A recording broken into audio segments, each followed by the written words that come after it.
యూకేలో అయితే చాలా అంటే చాలా గొడవలు జరుగుతుంది. పరిస్థితి అయితే చాలా అధ్వానంగా ఉంది.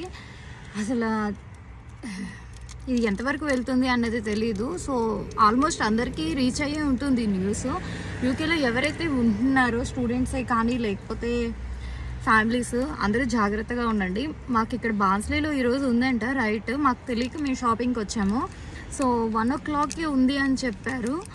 నా దగ్గర ప్రూఫ్ కూడా ఉంది. ఆల్రెడీ పోలీసులోనూ అందరూ గ్యాదర్ అయ్యారు. ఒక పర్సన్ని కూడా హ్యాండ్ ఓవర్ చేసుకొని లాక్కొని తీసుకెళ్తున్నారు.